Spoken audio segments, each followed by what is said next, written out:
Welcome back to the second half of the France 24 debate. Today marks the 100th anniversary of the Balfour Declaration, a British pledge that many feel paved the way for the creation of the State of Israel. Now, in 1917, Britain's then Foreign Minister Arthur Balfour sent a letter to Lord Rothschild, the leader of the British Jewish community at the time, promising to help create a Jewish homeland in Palestine.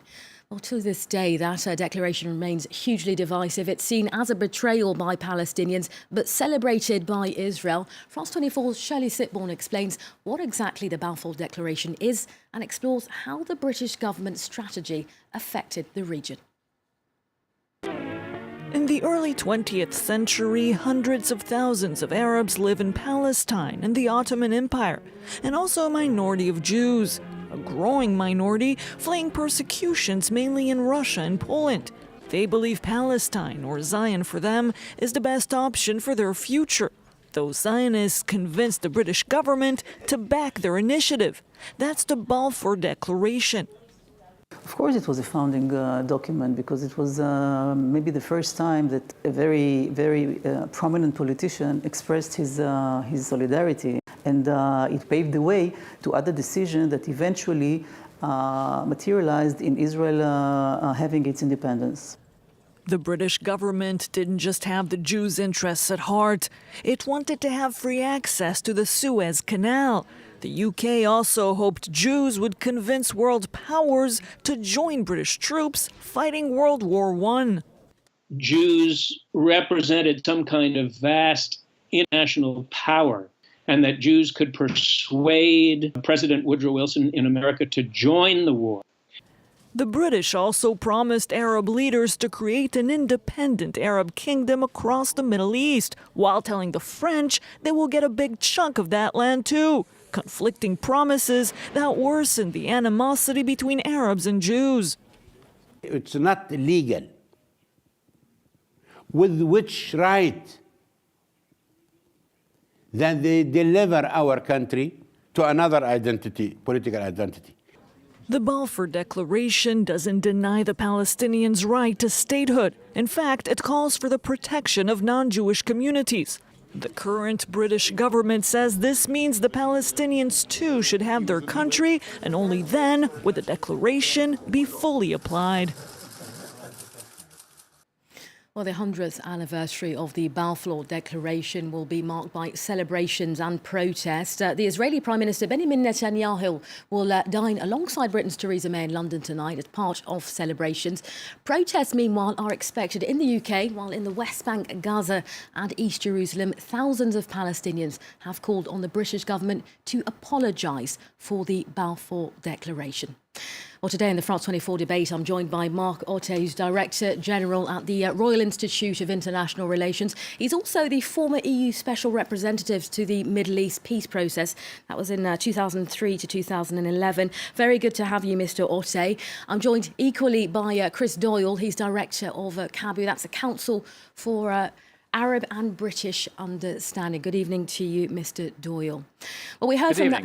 We heard from you, from the report, rather, that the Palestinian ambassador, when he said that the British had created chaos across the world. Your thoughts on that, Mr. Doyle? The Balfour Declaration, the 100th anniversary, this is one of the most contentious anniversaries throughout the Middle East, because for Palestinians and indeed Arabs, they see this as a great betrayal of the pledges and promises that were made by Britain at the time that would have seen an independent Arab state.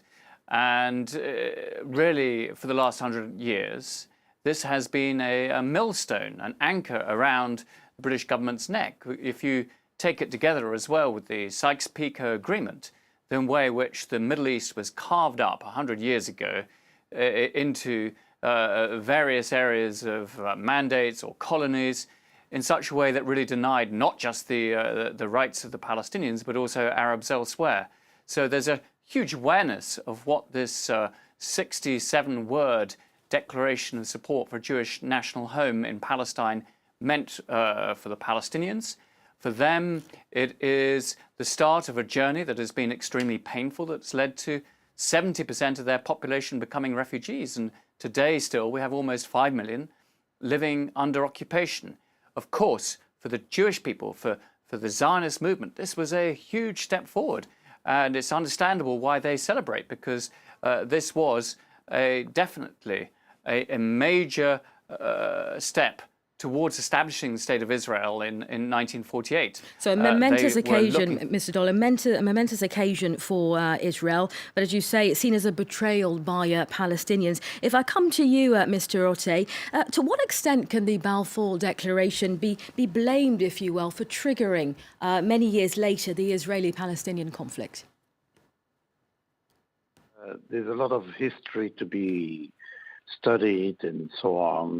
We have the Balfour Declaration, we have the Sykes-Picot Agreement, we have a lot of things that have happened during the 20th century to this region. I think what is important to consider now is not that to reverse history, but to see where we go, how we go forward, how the injustice was done to both the Jewish people and the Palestinian people can be redressed in a way that doesn't look at the narrative of the past, but at a conscious project to look at the future. With such a contentious issue, though, if we look forward to what you say, how do we go about amending then such a contentious debate? Well, I think okay, we are where we are. There is an Israeli state that has been recognized by the international community. There is a peace deal that was signed with the Oslo Agreement that eventually must lead to a two-state solution. That would be to recognize the rights of the Palestinians to their own country and territory, and at the same time to take into account the changing strategic circumstances in the region. But the Oslo Accord until now has stalled. I mean, nothing has really advanced since that was signed. I agree. So what is the promising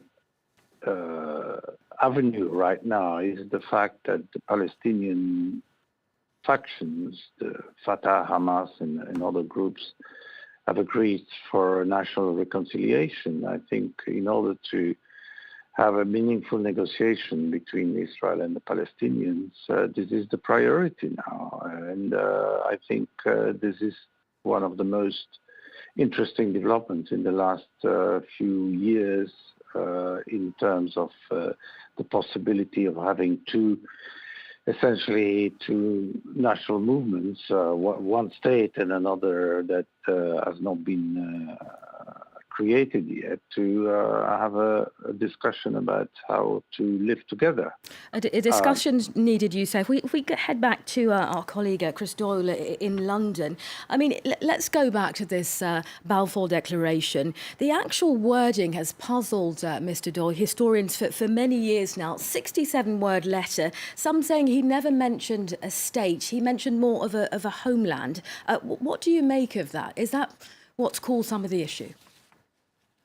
Well, it's interesting, actually, that Boris Johnson, the British Foreign Secretary, in his book on Churchill, described the Balfour Declaration as an exquisite piece of Foreign Office fudgerama. And that is, in a sense, what it is, because it didn't say a Jewish state, it said a Jewish national home in Palestine. It didn't also promise, for example, Palestinian or Arab political rights. It talked about the non-Jewish population in Palestine and their civil and religious rights. So the Balfour Declaration wasn't a very crystal clear document, and it was designed in many ways to blur the lines in so many ways, and that's created a lot of frictions down the line. But I totally agree with Mark Otte. I mean, we have to deal where we are at the moment.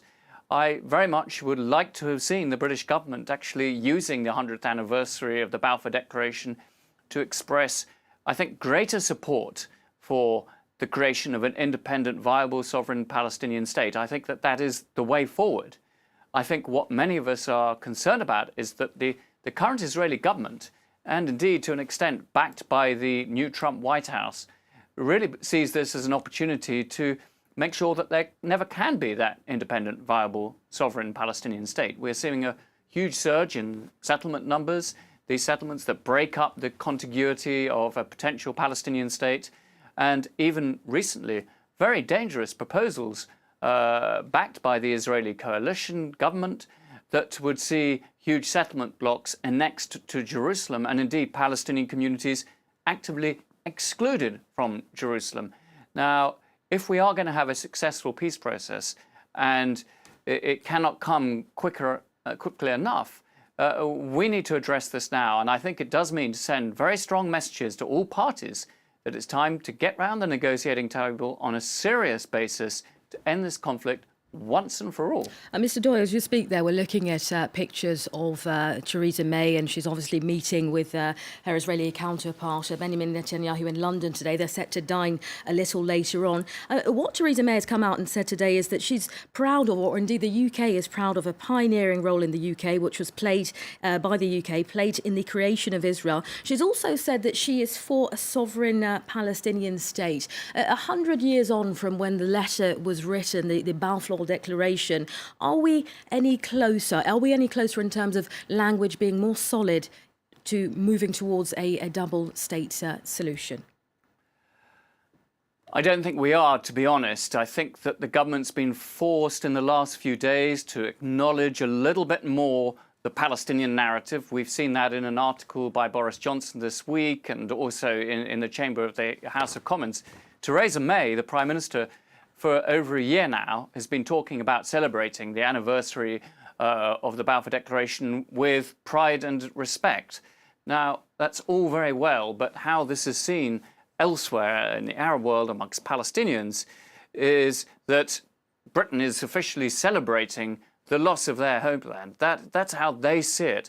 And I'm not sure they achieved the requisite diplomatic balance to try to keep a modicum of balance between all the sides. So unfortunately, I suspect that there was nothing that the British government could have done to really navigate the tightrope of these competing narratives. But we pay lip service to the notion of a two-state solution at the moment. We do issue pro forma condemnations of settlement building and so forth. But I think that many people now believe that unless more serious, proactive action is taken, it's very hard to see that this Israeli government is going to really change the way it conducts its policy on the ground. And that's where it really counts. Mr. Otter, your response to that, are we paying lip service to a two-state solution? I think at the moment I would agree that we're paying lip service and that the reality is that formal declarations, council conclusions when it comes to the EU will not advance the process. There was a time where, together with the Americans and the other members of the quartet, we were actually moving towards building a Palestinian state from the bottom up under Prime Minister Fayyad, and it was working. We created, including with a lot of UK support, a Palestinian security service, a police. I was moved today to see pictures from the Rafah crossing, where actually the EU was instrumental to open the Rafah crossing under international supervision, a deal that I negotiated after Prime Minister Sharon decided to evacuate Gaza.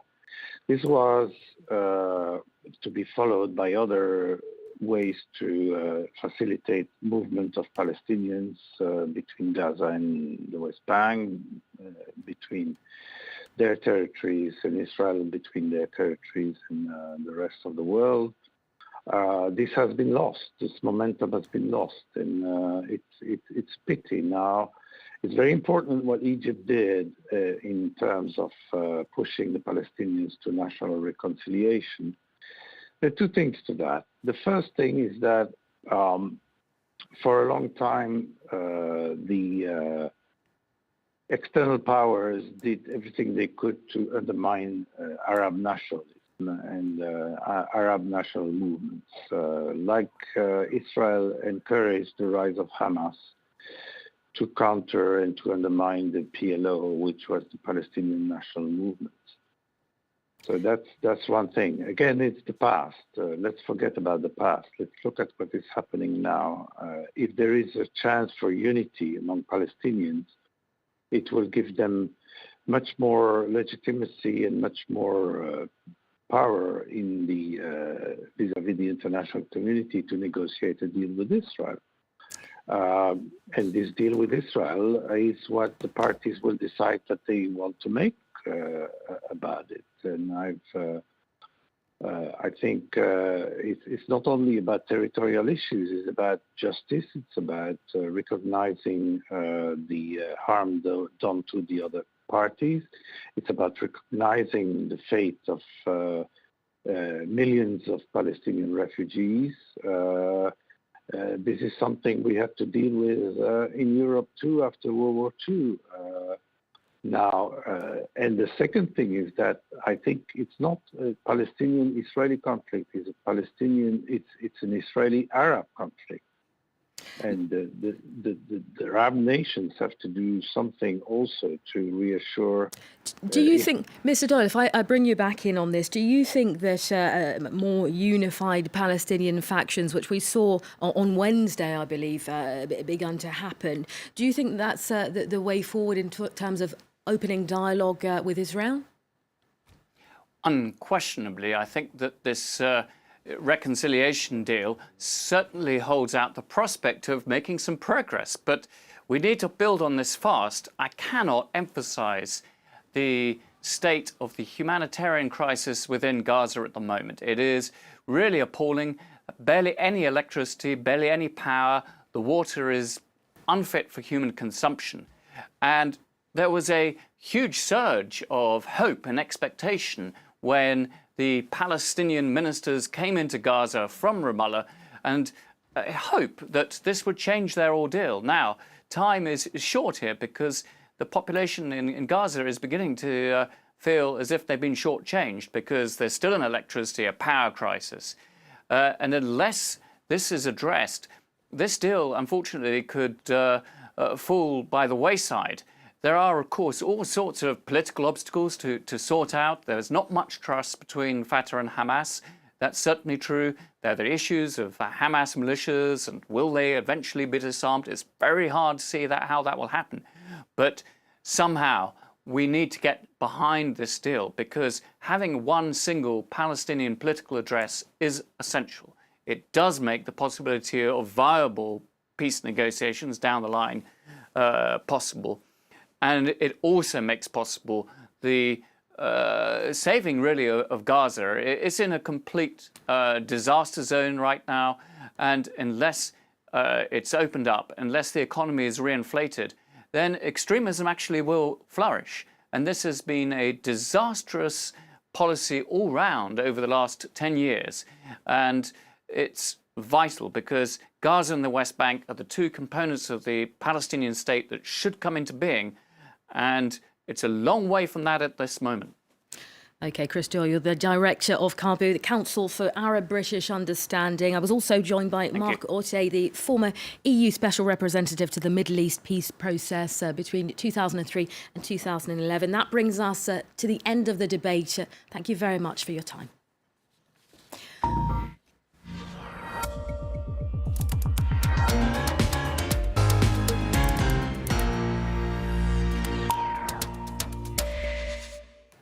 Time now for Media Watch. Emma James joins us in the studio. Good to have you. We've been speaking with our two guests there during the debate about the anniversary, the 100th anniversary of the Balfour Declaration. That's been reflected online, and it's the street artist Banksy that's really caught people's attention, Emma. Yes, absolutely. A lot of people talking about Banksy's work because, well, for many, this is a cause for celebration. For others, it is a cause for anger. This kind of reaction that we're seeing on Twitter is fairly typical of those people who don't want to see this recognised. Sorry, but what's to celebrate about an imperial power thinking it has the right to give someone else's land away, says this Twitter user. This particular account has been set up really to talk about all things to do with Balfour. And certainly there are plenty of accounts out there paying tribute to the role that it played in sort of world development, if you like.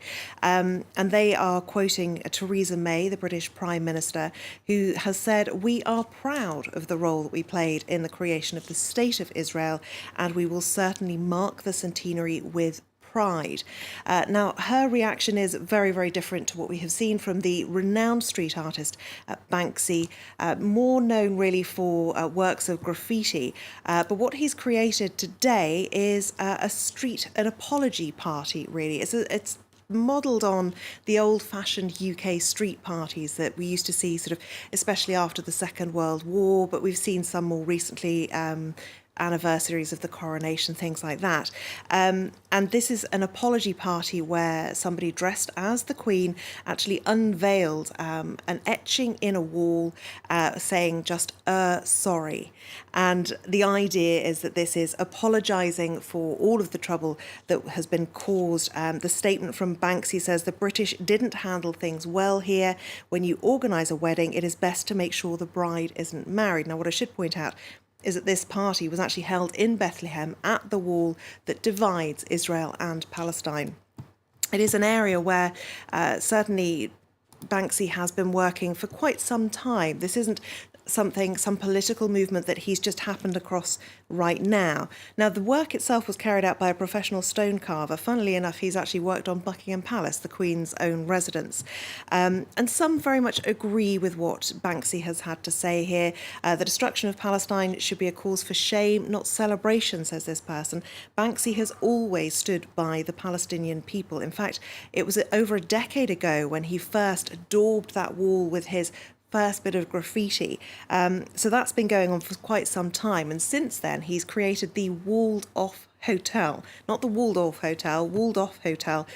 You can see it pictured here a little closer, right next to that wall in Bethlehem. It opened earlier on this year. It's got a gift shop. It sells artworks, some of them Palestinian artists, it's worth noting. There's also a museum there, which is designed really to inform people of more about the history of the place, the history of the conflict between the two sides. And so he does take his interest in Palestine very seriously. I think that it's safe to say. However, despite that, there is some discord in Palestine itself, some people not happy with what he's done, some not happy with the hotel, others not happy with the party that he arranged to mark this Balfour centenary. As The Guardian reports, there were certain Palestinians who actually crashed the party, as it were, because they felt it was wrong that he was using Palestinian children as a centrepiece to this party. They came from a local refugee camp, and they feel basically that his voice has turned out to eclipse those of genuine Palestinians, and all the while it's also adding to his own personal brand, and so they feel that perhaps that is inappropriate. So yes, they were unhappy about the use of children. Other people reacting to this on Twitter, though, totally get the criticism of Banksy for overshadowing Palestinian voices, but this is kind of awesome, says Sam Houston. And final word on the story, Wayne Tarquin Smith, I'm assuming he's British with a name like that, whoever Banksy is, because of course he is renowned for retaining his anonymity. There have been various claims as to who he is, but nobody knows for definite. Whoever he really is, they are doing more to inform people than mainstream media will ever do. I hope that he's not lumping François Cat into that category. I'm sure he isn't, Emma. Thank you very much for our roundup of what the media is saying. All right, we're going to take a short break. We'll be back with plenty more news for you. Delano de Souza here is next. Stay tuned. You're watching France 24. Reporters, presented by Mark Owen. No bombs, it's not booby-trapped? No, there are no traps. You left, but they stayed? We left first with the old people. They were supposed to join us the next day with the children. Was there anyone with them? There were 4 men, 2 women, and 2 other old people who stayed there, and the children. My condolences. Like everywhere in West Mosul, children are the first casualties of war. According to NGOs, the coalition has killed more civilians than IS fighters. Based on complaints from Iraqi forces that they were taking too long to respond to those requests, they decided to remove certain key checks and balances that were in place.